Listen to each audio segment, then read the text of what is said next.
Amém. Uma vez eu tive uma visão, e eu não quero aqui confundi-los. Não foi uma visão que eu entrei em transe e vi alguma coisa especial. Foi uma visão proposital. Eu estava no culto e contemplando os irmãos que estavam no culto, cultuando comigo, e olhando para a minha própria vida e para o meu coração, olhando para o tamanho dessa igreja, olhando para a estrutura que nós temos, olhando para toda a tecnologia que nós temos à nossa disposição, me veio um temor. E o temor que veio ao meu coração foi: Senhor, será que em algum momento eu ou esses irmãos estamos confiando nas pessoas e nas coisas e esquecendo de esperar em Ti? Será que em algum momento a gente começou a ficar admirado com a parte externa do culto? A parte externa da vida da igreja? Talvez essa visão que eu tinha e de olhar dessa forma tenha sido porque quando eu era criança, cerca de 20 anos atrás, eu estava na sala de juniores e a minha professora, ela estava contando que foi fazer um trabalho missionário, e nesse trabalho missionário ela foi assim contar a historinha da Bíblia para as crianças. E aí ela estava contando a história, tudo mais, falou de Jesus, terminou, e aí quando terminou foi guardar as coisas. Enquanto guardava as coisas, uma das crianças que estava assistindo veio conversar com ela, e aí perguntou: tia, o que era aquilo na sua cabeça? E ela apalpou os cabelos e viu se havia alguma coisa fora do lugar. Ele disse: olha, querido, eu não consigo imaginar o que foi que você viu e que te chamou a atenção. Tia, era uma luz. Ela tentou imaginar que luz poderia ser essa. Será que a posição que ela estava em relação ao céu, ou alguma coisa assim, mas não nada fazia de sentido, debaixo de uma árvore. Sim, tia, uma luz. Atrás da sua cabeça tinha uma luz. É como se tivesse uma vela atrás da sua cabeça. Naquela hora, a minha professora da classe de juniores, que seria hoje os pré-As, né? Ela disse que havia se convencido de que Deus havia concedido àquela criança uma percepção que todo mundo deveria ter. Que quando alguém está na frente pregando, quando alguém está na frente ensinando, quando alguém está ministrando e quando alguém está liderando um povo, o povo de Deus, não é um homem que deve ser olhado. Deve ser visto o Deus que está agindo por trás dele. Assim deveria ser o tempo todo. E eu sei que às vezes nos pegamos com certas preferências, né?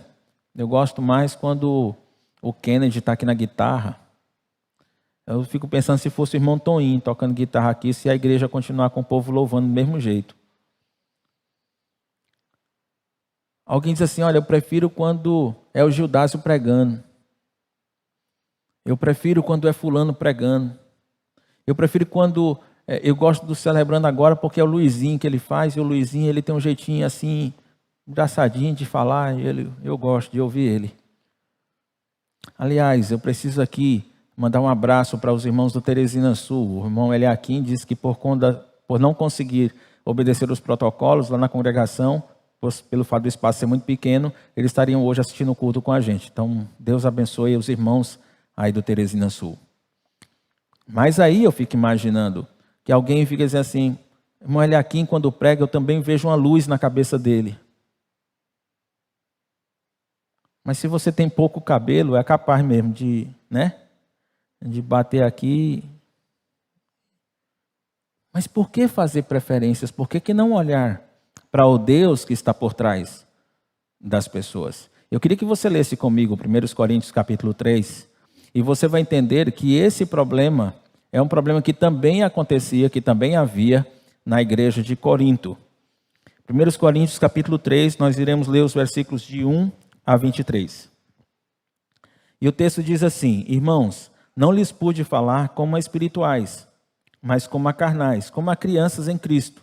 Deles leite e não alimento sólido, pois vocês não estavam em condições de recebê-lo. De fato, vocês ainda não estão em condições, porque ainda são carnais. Porque visto que há inveja e divisão entre vocês, não estão sendo carnais e agindo como mundanos? Pois quando alguém diz, eu sou de Paulo, e outro, eu sou de Apolo, não estão sendo mundanos? Afinal de contas, quem é Apolo, quem é Paulo? Apenas servos por meio dos quais vocês vieram a crer. Conforme o ministério que o Senhor atribuiu a cada um, eu plantei, Apolo regou, mas Deus é quem faz crescer, de modo que nem o que planta nem o que rega são alguma coisa, mas unicamente Deus, que efetua o crescimento. O que planta e o que rega tem um só propósito, e cada um será recompensado de acordo com o seu próprio trabalho. Pois nós somos cooperadores de Deus, e vocês são lavoura de Deus e edifício de Deus. Conforme a graça de Deus que me foi concedida, eu, como sábio construtor, lancei o alicerce e outro está construindo sobre ele. Contudo, veja cada um como constrói, porque ninguém pode colocar outro alicerce além do que já está posto, que é Jesus Cristo.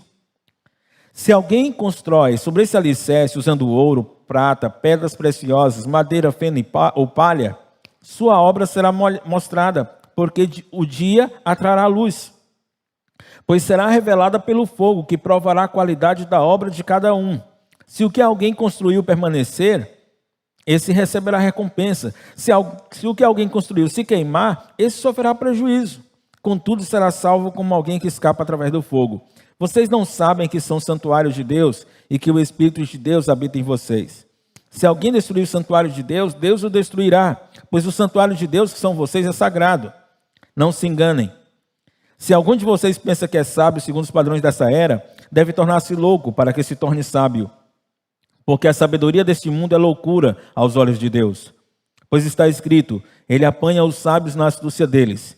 E também, o Senhor conhece os pensamentos dos sábios e sabe como são fúteis. Portanto, ninguém se glorie em homens, porque todas as coisas são de vocês. Seja Paulo, seja Apolo, seja Pedro, seja o mundo, a vida, a morte, o presente e o futuro, tudo é de vocês. E vocês são de Cristo, e Cristo de Deus.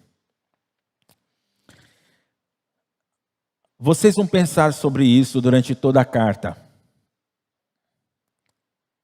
dos Coríntios. Os coríntios, tinham um problema muito sério. Eles estavam numa cultura que glorificava o homem. Eles estavam numa cultura que exaltava e admirava o que um homem era capaz de fazer. Você tem que entender, os coríntios eles estão numa cidade onde havia as disputas dos jogos ístmicos e ali pertinho ficava a cidade onde havia os Jogos Olímpicos. Então, essa ideia de competição, de lutar um contra o outro, isso aí era muito normal dentro da igreja de Corinto. E eles tinham mestres que ensinavam a eles que existiam pessoas que recebiam revelações especiais e um conhecimento especial transcendente, e que essas pessoas espirituais, elas eram destaques naquela sociedade. E eles eram admirados. Havia na cidade de Corinto um local de debate em que as pessoas iam assistir. Se fosse hoje, ia chamar assim, o local da treta. Porque o pessoal ia lá só para ver a discussão, só para ver o conflito. E vocês sabem como é que são. Quem gosta de rede social, Instagram, TikTok, YouTube, etc., sabe que de vez em quando aparece uma mensagem assim, treta entre fulano e fulano. Aí você diz, eu não quero saber.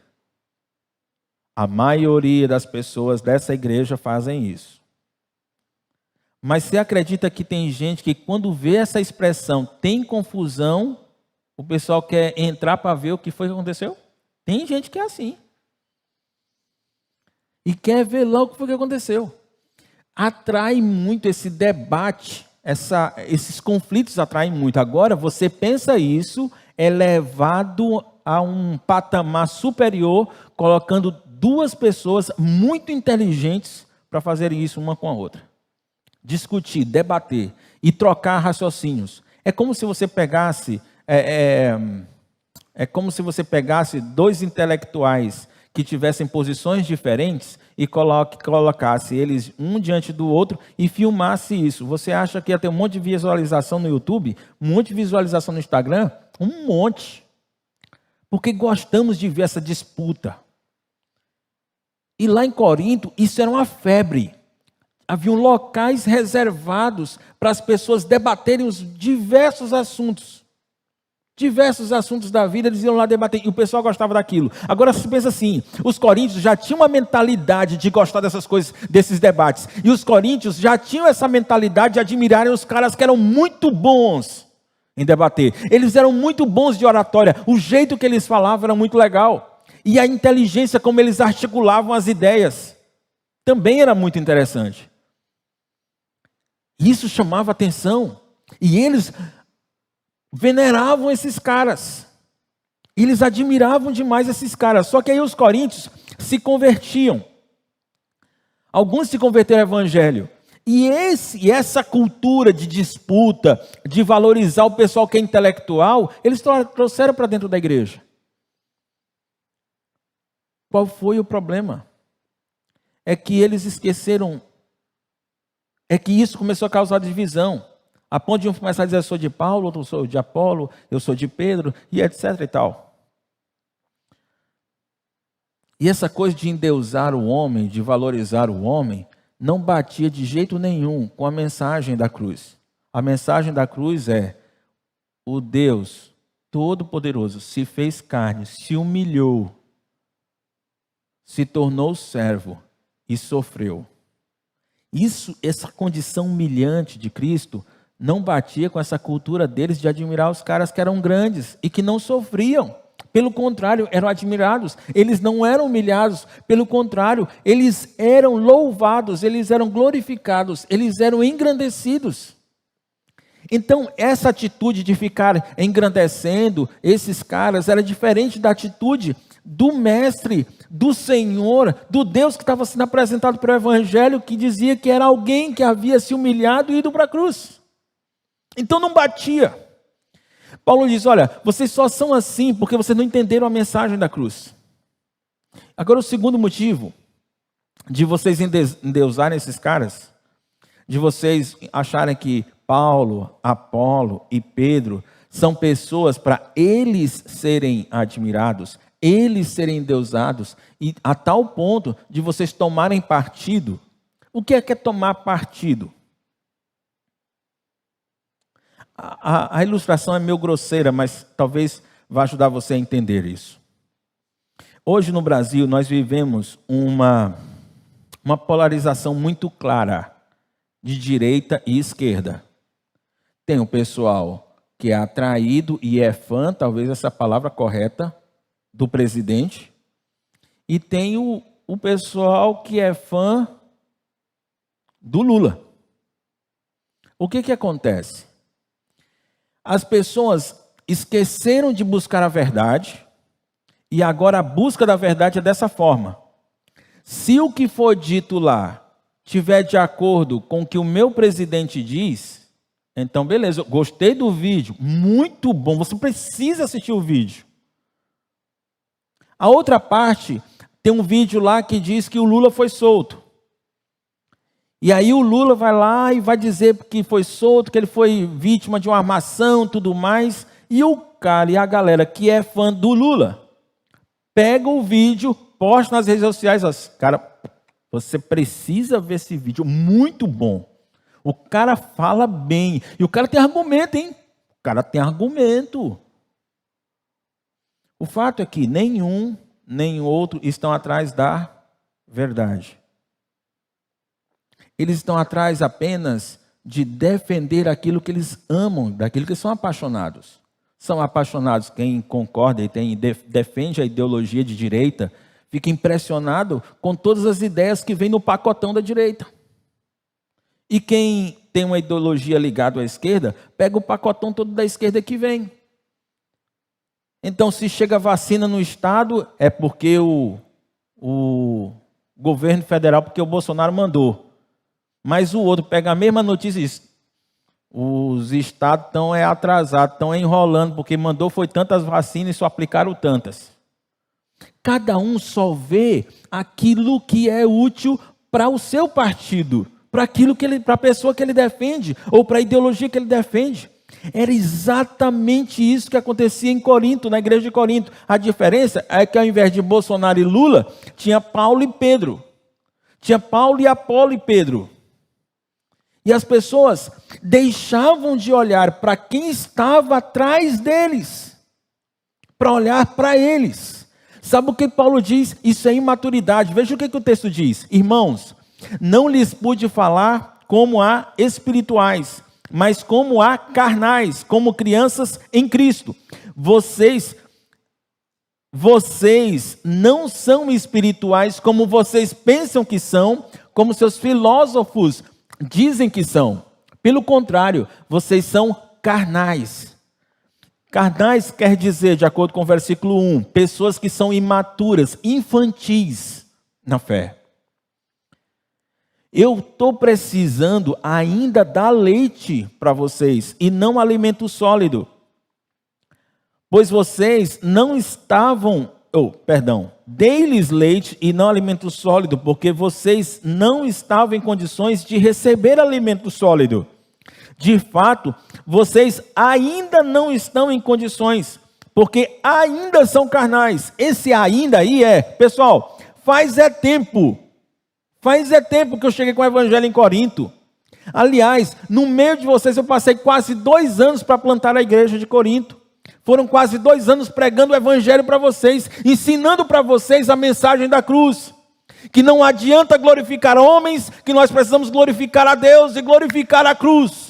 Foi 2 anos, vocês já deviam ser pessoas maduras e parar de ficar bajulando homens e reconhecer que atrás desses apóstolos existe um Deus agindo e glorificar a Ele e não os apóstolos.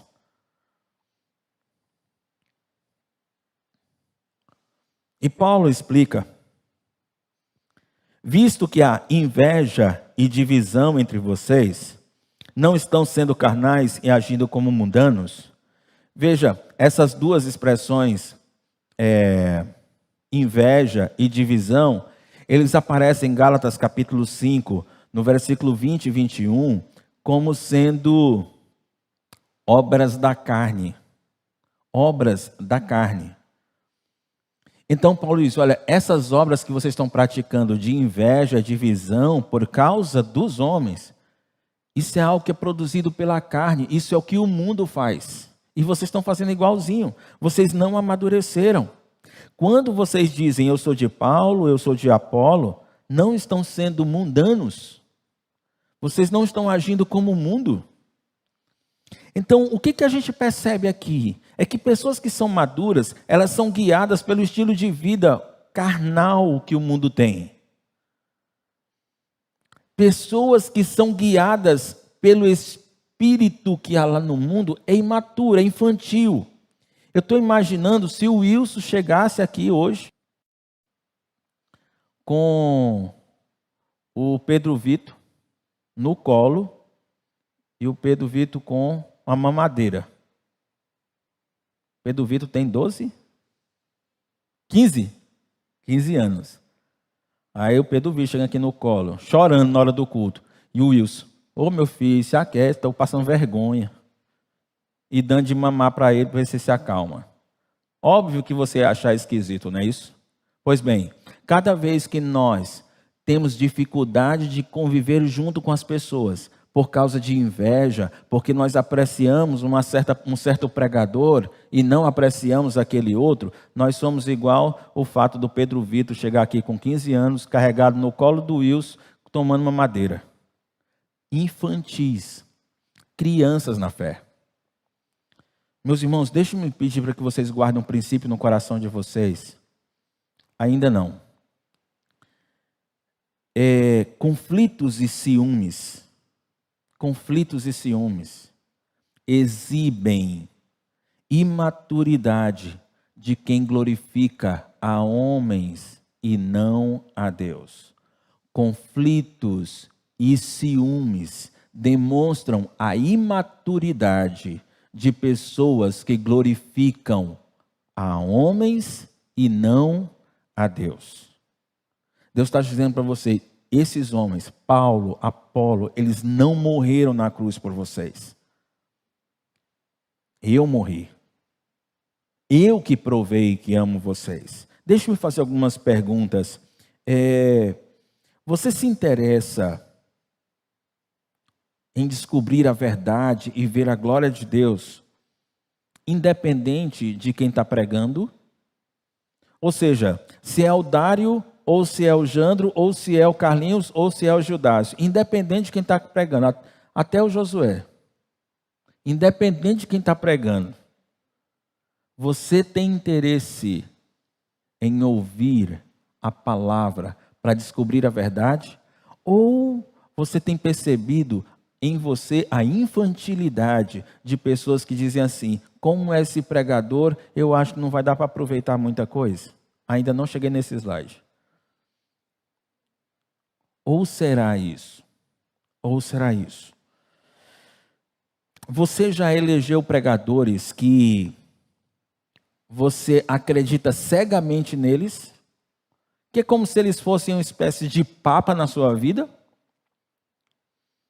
Por exemplo, você escolheu o Paulo Júnior. E se o Paulo Júnior disse, se o Luiz Saião falou, se o Augusto Nicodemos, a Arlene está dizendo se o Dário falou. Então isso pode ser um problema da Arlene comigo, né?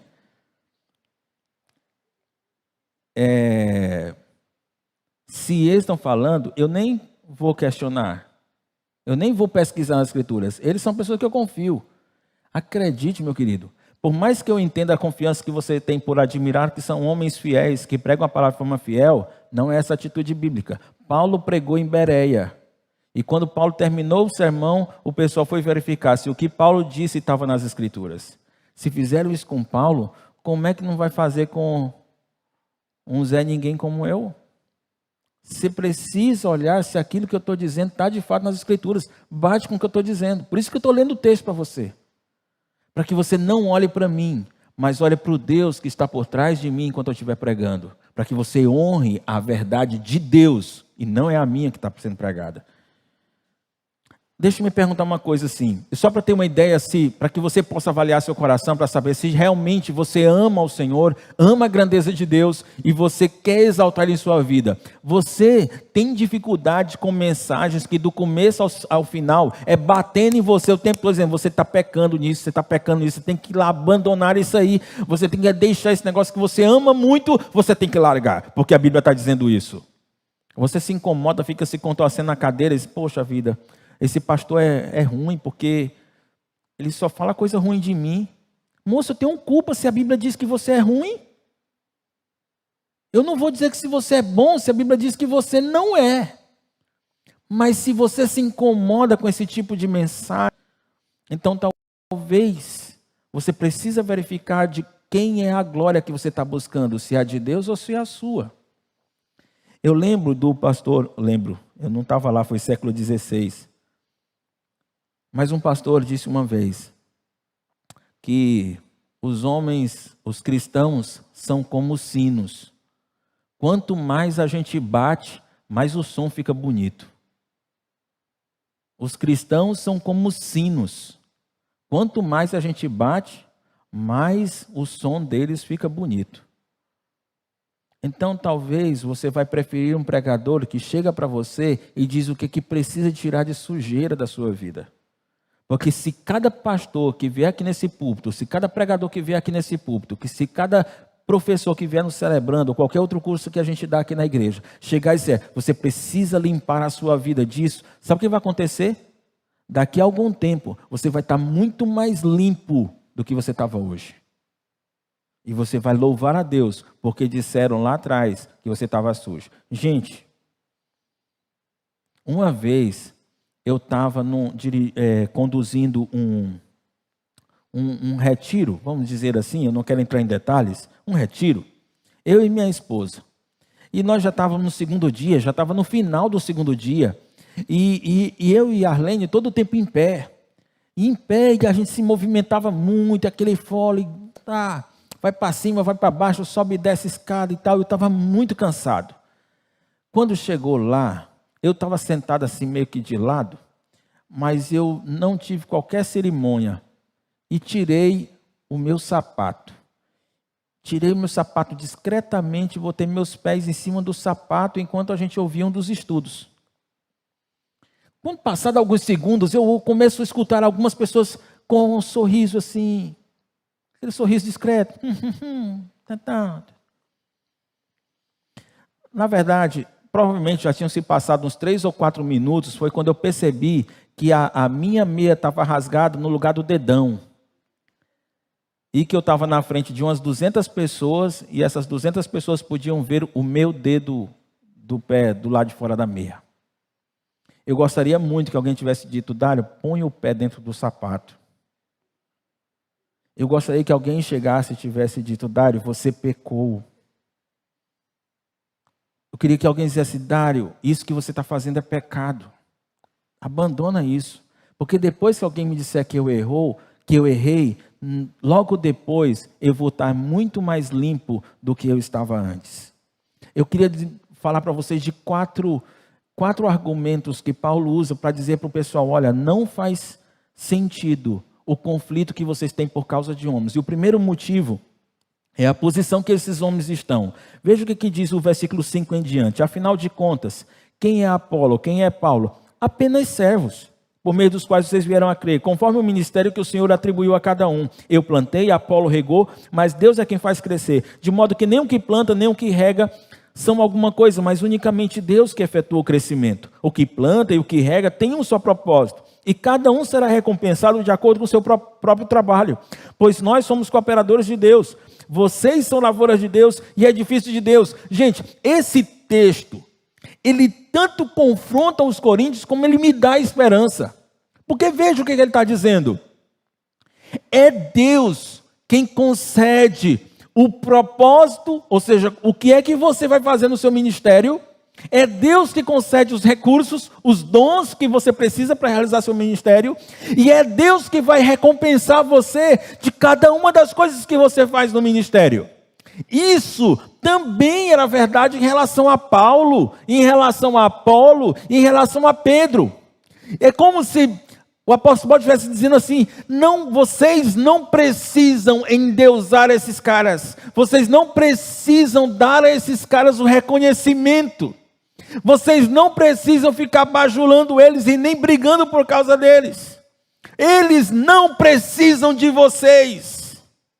Eles não precisam ganhar nada de vocês.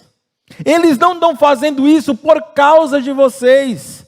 E não são vocês que vão conseguir recompensar o que eles fazem. Eles estão pregando o evangelho porque Deus os chamou para pregar o evangelho. Eles conseguem convencer vocês porque eles falam através do Espírito de Deus. E o Espírito que está em vocês faz com que vocês aceitem e entendam o que está sendo pregado. E quando eles morrerem, quando eles chegarem na eternidade, haverá um galardão para eles. E tem mais. Sabe por que pessoas estão se convertendo? Sabe por que algumas pessoas estão sendo transformadas? Porque Deus está fazendo isso, e não Paulo, e não Apolo, e não Pedro. É Deus que está fazendo isso. Existe uma falha, que eu entendo até compreensível, mas é falha. Quando alguém diz assim, eu quero ser discipulado pelo fulano de tal. E achar que o fato de ser ele é que vai fazer com que você cresça. Mas o texto diz, Paulo plantou, Apolo regou, mas quem efetua o crescimento é Deus. É assim que acontece numa lavoura. É assim que acontece numa lavoura. Um lavrador, ele pode se esforçar, fazer uma coivara e limpar o mato. Ele pode se esforçar, pegar uma enxada e cavar o chão e nesses buracos plantar uma semente e cobri-los. Ele pode se esforçar para, enquanto essa planta cresce, ele ficar limpando o mato que está ao redor dela, a fim de que o milho cresça, que o feijão cresça, que a macaxeira cresça. Ele pode fazer tudo isso. Ele pode se esforçar, mas tem uma coisa que o lavrador nunca vai conseguir fazer. O que é? A planta crescer e dar fruto. Só quem faz isso é Deus. Só quem faz isso é Deus. Você pode se esforçar para ser o melhor discipulador que você pode ser, que você puder ser. Eu posso me esforçar para estudar, passar 8 a 10 horas estudando as Escrituras, para pregar o Evangelho para vocês, para pregar a palavra de Deus com fidelidade para vocês. Eu posso. Mas até aí não há garantia nenhuma de que você será transformado. A não ser que eu esteja olhando para pessoas cujos corações se propuseram a buscar a Deus essa noite. Vieram para cá dizendo assim: Deus fala comigo, o Espírito de Deus me faça entender as Escrituras, me faz entender a palavra, porque eu não quero sair desse culto como eu cheguei. Eu quero sair com uma visão muito clara do que eu preciso fazer. Essas pessoas que vieram com essa intenção na igreja, o Espírito de Deus está começando a trabalhar na sua vida agora, enquanto você está ouvindo a palavra. E você vai sair daqui motivado para viver uma vida diferente e viver para glorificar a Deus e não glorificar homens. Então, tem uma coisa, um parênteses que eu preciso abrir aqui. Não é errado você ter preferência por pregadores. Não é errado você ter preferência por professores. Não é errado você ter preferência por líderes. Isso não é errado. O errado é você começar a ter problema para andar junto com as pessoas por causa disso. Eu estou doido para ir para uma célula. Ou então eu estou doido para uma igreja. Ou então eu quero participar de um ministério. Aí então o pastor chega e diz: olha, pois eu queria sugerir para você o ministério do amor. Mas Socorro Milhão. Mas Socorro Milhão, né? Mas é caixia. Ela quer que a gente ore 30 horas por dia. Tem que mandar relatório e tal. Não vou não. Não ter nem crédito celular para ficar ligando para os visitantes tudinho. Vou não. Sabe o que é isso? A sua preferência agora está impedindo você de caminhar junto com os irmãos. Aí você é imaturo, aí você é infantil. Aí você é o garotão de 15 anos que chega na igreja no colo do pai com a mamadeira na boca.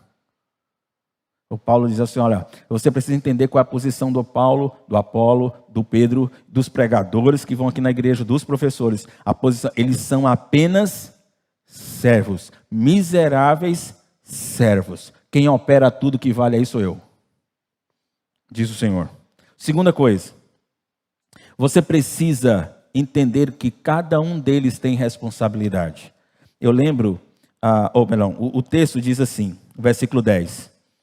Conforme a graça de Deus que me foi concedida, eu, como sábio construtor, lancei o alicerce.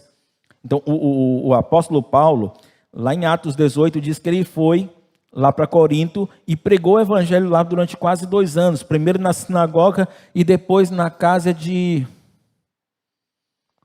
me fugiu o nome agora. Não sei se é Crispo, é Gaio. Mas numa casa que ficava ao lado da sinagoga. E foram quase 2 anos pregando ali. Ele estava lançando o alicerce de uma construção. E aí ele diz que outro está construindo sobre ele. Esse outro, ele não está falando de Apolo, ele não está falando de Pedro. Esse outro que ele está falando é de qualquer uma pessoa que depois do apóstolo Paulo chega em Corinto pregando, ensinando ou servindo a igreja de alguma forma. E aí ele diz: contudo, veja cada um como constrói. Você precisa ficar atento quando você diz que vai aconselhar alguém, que você vai discipular uma pessoa, que você vai conversar com ela sobre algum problema e então dizer o que ela pode fazer. Veja cada um como constrói, porque ninguém pode colocar outro alicerce além do que já está posto, que é Cristo Jesus. E aqui está o problema. O alicerce é Cristo Jesus. E quem é que os coríntios estavam colocando como alicerce?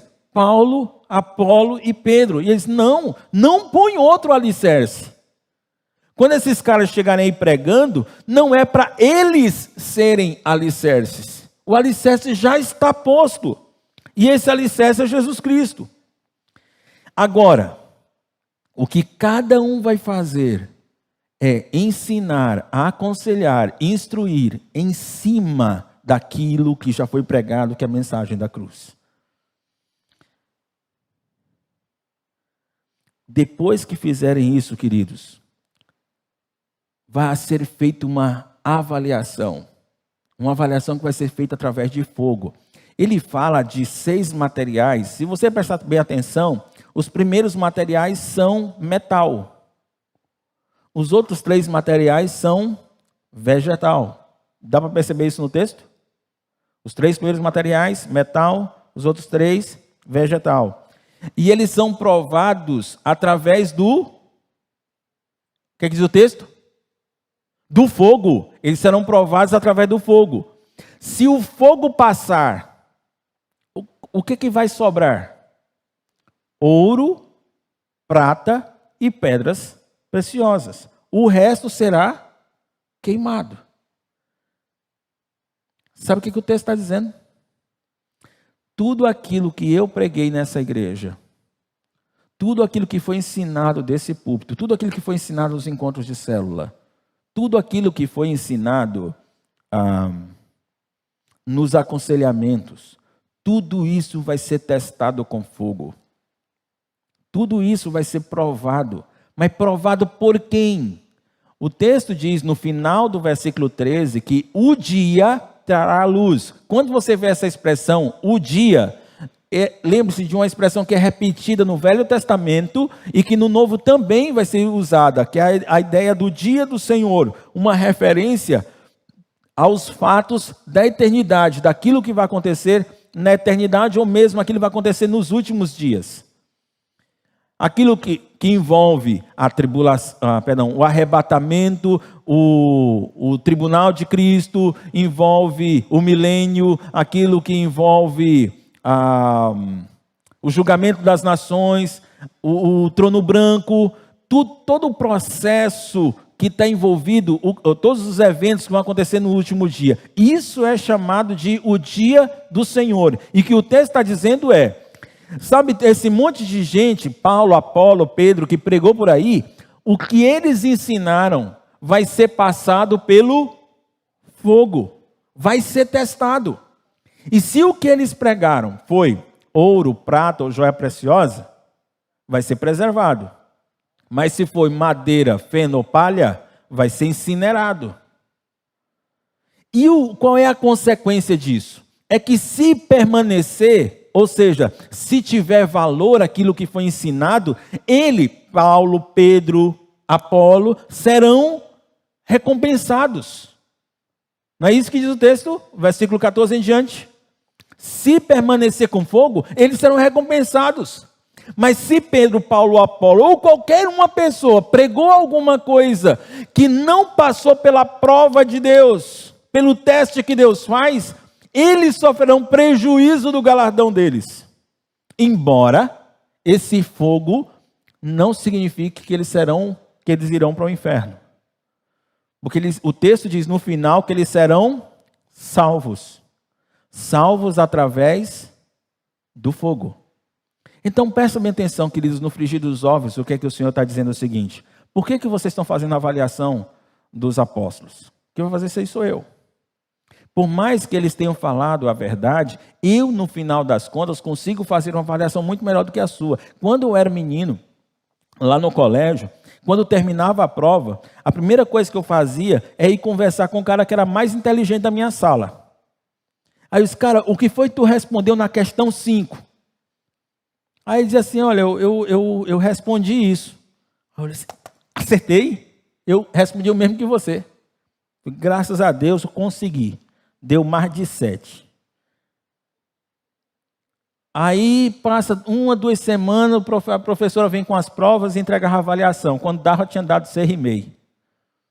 Aí disse, professora, O Sora disse que a questão 6, eu errei. Sim, você errou, Dário.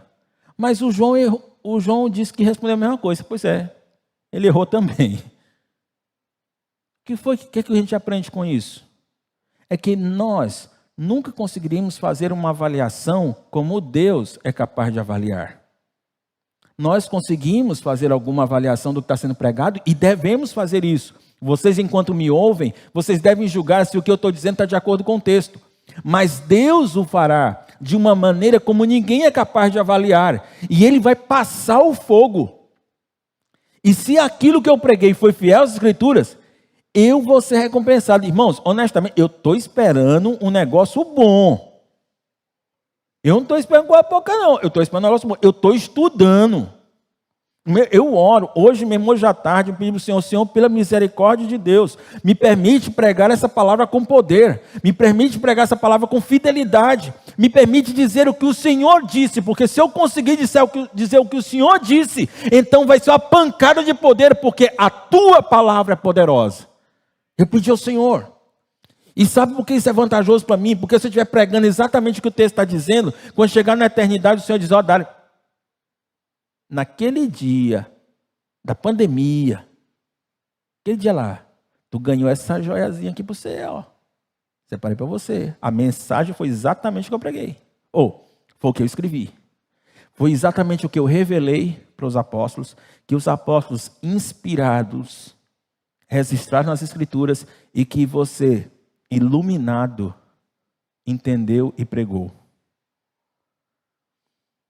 Ah, que bênção, queridos. Que bênção. Então não precisa vocês ficarem adorando ou admirando de forma exagerada, até venerando pregadores. Eles vão ser provados. Paulo Júnior vai ser provado. Augusto Nicodemos vai ser provado. Luiz Saião vai ser provado.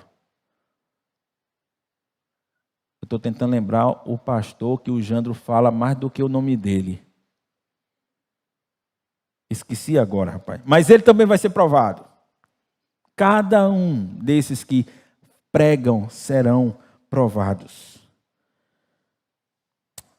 Deixe-me perguntar, quando alguém reconhece o que você faz, está certo de que você não está ficando cheio de si? Eu digo quando você serve as pessoas, quando você ensina, quando você aconselha, quando você discipula alguém e esse alguém admira você. Você tem certeza de que você não está cheio de si? Mas que você reconhece que os seus talentos, que os seus dons e que a capacidade para ensinar vieram de Deus?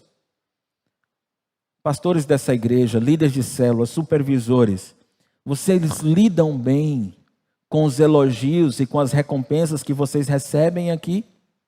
Dos seus líderes, dos seus discípulos? Vocês conseguem lidar com bem isso para manter a glória, o engrandecimento do Senhor e não seu? Não, deixa eu te dar um conselho. Não valorize as recompensas e os reconhecimentos do homem. Porque se você valorizar as recompensas e o reconhecimento do homem, você já recebeu a sua recompensa. Mas se você não buscar a recompensa e o reconhecimento dos homens, mas procurar fazer o que está fazendo em segredo, o seu pai que te vê em secreto te recompensará. Aí virá dele. Se você não espera daqui, você tem lá. Se você começar a criar expectativa do que você vai receber do seu discípulo, dos seus líderes, das pessoas que você cuida, que eles reconheçam você, então esquece lá de cima. O Senhor diz: pois não serviu. Porque embora você tenha ensinado o que é correto, o teu coração não era inteiro, não era íntegro. Essa joiazinha que era para você eu não dou. Não serve para você. Você não foi digno dela. Portanto, queridos, não faz sentido você valorizar os pregadores a ponto de você ser um escravo, a sua consciência ser escrava deles. Guarde bem essa expressão. A sua consciência ser escrava de pregador. A sua consciência não pode ser escrava de pregador. O que isso quer dizer? Independente do pregador, a sua consciência precisa continuar funcionando para você verificar se o que a pessoa está dizendo está nas Escrituras. Se de fato é verdade. se de fato é verdade. Terceiro, o juízo. Haverá uma punição muito mais severa. O que eu entendo é o seguinte: haverá no dia do Senhor, aqueles que pregaram fundamentado nas Escrituras e que ensinaram fundamentado nas Escrituras, o fogo vai vir, vai testar o que eles pregaram, e uns serão recompensados se perseverar o que eles ensinaram, e outros terão prejuízo. Mas se aquilo que você diz ou que você faz causa divisão dentro da igreja, a pancada vai ser dura. O texto diz que a igreja é santuário de Deus, é a casa onde Deus mora. Então, se alguém tocar na casa dele, se alguém violar a casa dele, o Senhor vai para cima.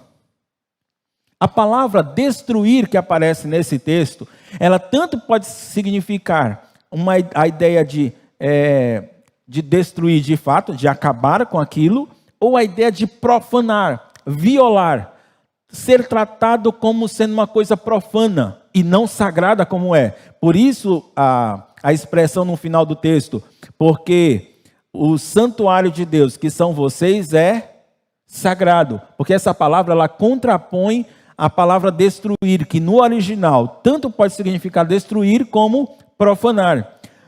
Eu quero ser muito humilde e dizer que eu posso estar errado, mas eu tenho uma impressão que a palavra profanar faz mais sentido com a palavra sagrado que aparece no final.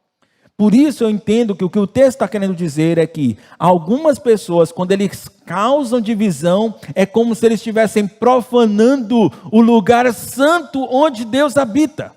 Se você tem dificuldade de andar junto com as pessoas, de viver em comunhão com as pessoas, você está profanando um lugar santo. Sabe o que acontece? Quando o seu líder diz: olha, nós vamos ter encontro de célula. E o encontro de célula vai ser pelo Zoom. Aí você diz: esse negócio de Zoom é para frouxo. Para mim, crente tem que ser ousado, tinha que ser presencial. Não tem negócio de Covid, não. Presencial. Como vocês estão marcando pelo Zoom, eu não vou. Eu não vou, que eu não vou me misturar com gente que são igual a vocês. Você está fazendo racha dentro da célula. Você está impedindo que haja comunhão por causa de um interesse pessoal, por causa de uma opinião pessoal. Quando a palavra do Senhor diz, lá no primeiro capítulo, que Deus nos chamou à comunhão, então não pode agir assim. Se você não age em comunhão, você está profanando o santuário do Senhor. E se você viola o santuário do Senhor, o Senhor vai vir para cima de você com tudo. Eu contei hoje de manhã que eu sempre tive medo de apanhar dos meus pais. Eu fui uma pessoa que sempre fui muito comportada, sempre obediente, sempre procurei fazer o que meu pai queria. Mas nas 800 vezes que minha mãe me deu surra, doía sim, doía. Era um cipózinho, doía. E ela vinha, e eu não queria apanhar dela não. Mas, quando era o pai Pedro, que dizia assim, passa lá para o quarto, ele acionava o sistema excretor da gente, sabe? A gente começava a ficar se desmanchando. Era medo, meu irmão. Porque quando o verão vinha, ele vinha mesmo para dizer para eu nunca mais fazer aquilo. Sabe o que o texto está dizendo? O fogo vem igual a Mandaci. Vai vir e vai fazer prejuízo. Se você não pregou direitinho, não ensinou direitinho, é prejuízo. Agora, se o que você fez causou divisão na sua célula, causou divisão na sua igreja, a peia vai ser grande. Honestamente, eu não sei dizer exatamente o que Deus vai fazer, mas eu não gosto da palavra destruir vindo da boca de Deus.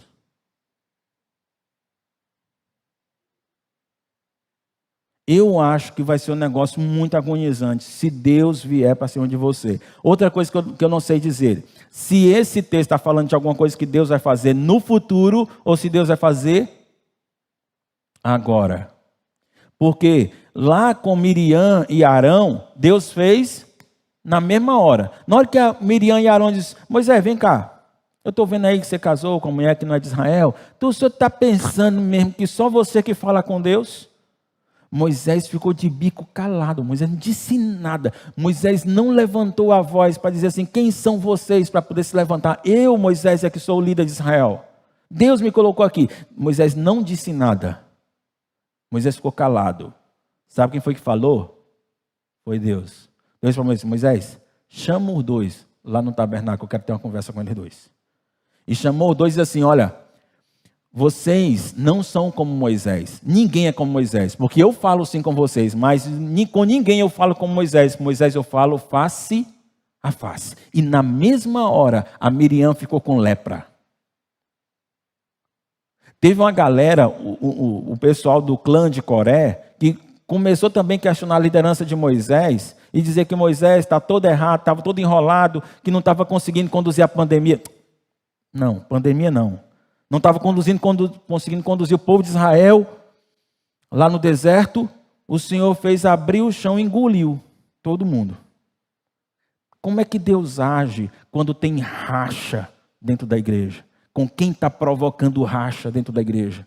Racha dentro da célula? Será que Deus espera necessariamente pela eternidade?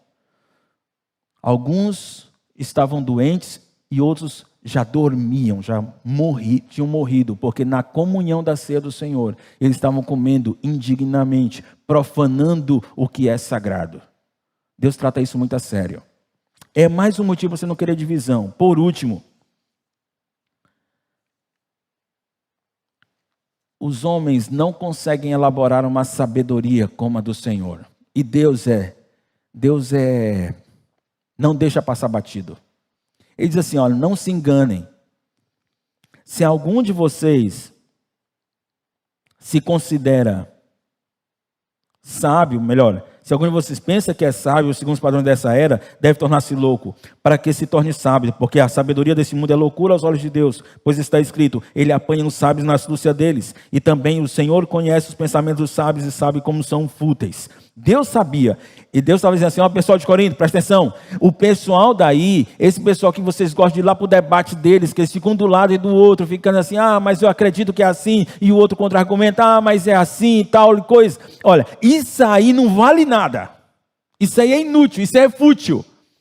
E vocês acostumaram a vida toda de vocês a ficar admirando esses caras que são inteligentes na hora do debate. E aí vocês copiaram isso na igreja. Porque quando Paulo começa a pregar, Apolo começa a pregar, Pedro começa a pregar, você começa a achar que é para pensar a mesma coisa deles, que eles estão debatendo e que vocês devem aproveitar o jeito que eles falam, a linguagem que eles usam, a oratória que eles têm. E vocês precisam admirar isso aí. Está errado isso tudo de vocês. E eu pego vocês na esquina. A palavra do Senhor diz que ele apanha os sábios na astúcia deles. Quem ainda era criança, hoje é nostalgia pura. Eu estava na 7ª série e tinha 2 amigos que eu me tornei amigo deles. Um era um cara muito bonito e paquerador. Ele conseguia chegar nas meninas.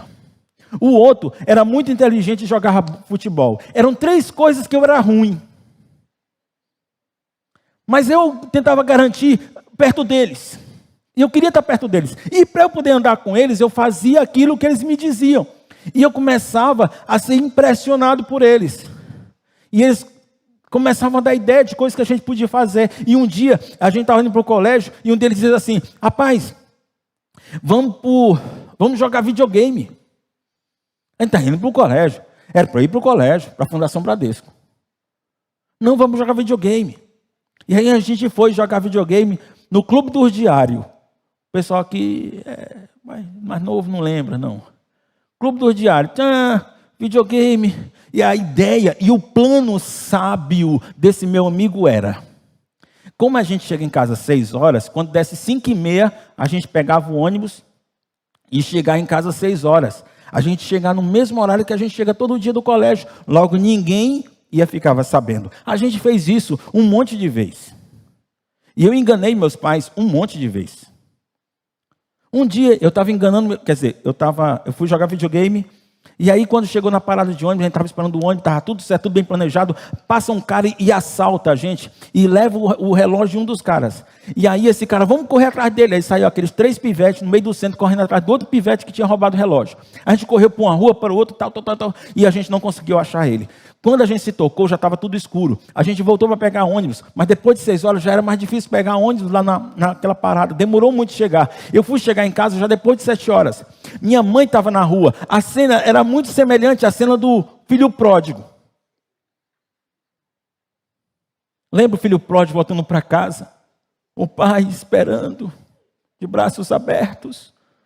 A minha mãe estava esperando. Lembra que o pai fez uma festa, aquela zoada, o pessoal gritando, uhul! Pois é. Minha mãe disse assim, onde é que você estava, meu filho? Mãe, não, se eu disser que eu estava no colégio, não cola mais não, né? Pois é, passe para dentro. Mano, teve uma festa dentro do banheiro da minha mãe. O pessoal ouviu os gritos, né? E tal. Foi muito semelhante à celebração do filho pródigo. Mas o fato foi que o Senhor disse, Dálio, tu vacilou porque seguiu o conselho de ímpios. Seguiu sabedoria humana. E Deus apanha os sábios nesse negócio bem que a Bíblia diz. Deus, ele vai lá e pega você. Os pensamentos humanos são fúteis, embora eles pensem que sejam sábios. Olha, uma galera diz assim, olha, se você quer ver realmente se libertar do seu pecado, acenda uma vela, fique de joelho diante dela e comece a orar. Outro bota um copo em cima da televisão. Quem vem da feitiçaria, quem vem da Umbanda, quando vê esse negócio, diz, achei a igreja que eu queria seguir. Jesus é legal, porque aqui também tem a mandinga que a gente fazia antes. Se o cara era envolvido com os movimentos de esquerda, por exemplo, encontra aqui na igreja, que todo mundo gosta de ajudar, a gente reforma a casa da irmãqueira, aqui é a igreja que eu quero ficar. O pessoal que é mais capitalista, o pessoal que é mais de direita, assim, e que diz assim, não, olha, eu acho que você tem que trabalhar, esse pessoal que é preguiçoso, não, tem que levar uma surra, não sei o quê. Aí chega aqui na igreja assim, olha, os ociosos, a palavra do Senhor diz que se ele não trabalhar, ele não deve comer. É aqui a igreja. Aí cada um tenta confeccionar um jeito de viver a vida cristã que seja semelhante à sabedoria que ele tinha antes. E Deus dizendo, não é assim. Você tem que abandonar a tua sabedoria anterior, porque ela não serve, ela é inútil, ela é fútil. Você tem que aprender o que as escrituras dizem. Tem que lavar a cabeça. É uma lavagem cerebral. E aí uma pessoa disse uma vez para os adolescentes, descrente, minha filha, estão fazendo uma lavagem cerebral na sua cabeça. Aí chegaram para mim e disseram, pastor, estão dizendo a menina que estão fazendo lavagem cerebral na cabeça dela. Eu disse, é verdade. Nós também, e tem que lavar mesmo. Porque quando vem lá do mundão para cá, vem suja. E tem que incutir a sabedoria de Deus. Deixe-me concluir com aquilo que o apóstolo Paulo diz. Versículo 21. Portanto, ninguém se glorie em homens. Em outras palavras, considerando que esses apóstolos eram admirados, eles eram apenas servos de Deus, considerando que eles iriam prestar contas, considerando que quem vigia a integridade da igreja e mantém a comunhão dessa igreja é Deus, considerando que Deus reprova a sabedoria humana. E aliás, Paulo ainda acrescenta, considerando que quem deu esses líderes para vocês foi Deus. Esses líderes não dominam vocês. Eles pertencem a vocês, na palavra do apóstolo. Todas as coisas são de vocês, seja Paulo, seja Apolo, seja Pedro, seja o mundo, seja a vida, seja a morte, o presente ou o futuro. Tudo eu dei a vocês. Então para de tratar esses caras como se eles pudessem dominar vocês, como eles fossem donos da vida de vocês. Eles não são. Não existe líder espiritual que seja dono da vida daqueles que ele lidera. Não existe. Todos os ministros da igreja foram entregues à igreja por Deus. Foram entregues a Cristo. E Cristo se submete ao Pai. De tal maneira que ninguém ouse dividir a igreja por causa de glória humana, mas que todos sirvam juntos por causa da glória de Deus. Deixe-me só lembrar para vocês os 4 pontos, por favor. Por que não ter conflito? Por que não ter conflito? Por causa da glória dos homens ou por causa de homens? Primeiro, por causa da posição dos líderes. Eles são servos. Segundo, por causa da responsabilidade que eles têm. Eles vão ser cobrados por Deus. Eles também vão ser cobrados. Terceiro, por causa de juízo. Se isso causa divisão dentro da igreja, Deus vai pesar a mão. Em quarto lugar, por causa do tipo de sabedoria que os homens manifestam. Elas não servem, elas são inúteis. Só vai servir o que for palavra de Deus. Por isso, queridos, vamos evitar que os nossos corações criem divisões dentro da igreja. E vamos trabalhar todo dia para andarmos como se fôssemos um só. Amém?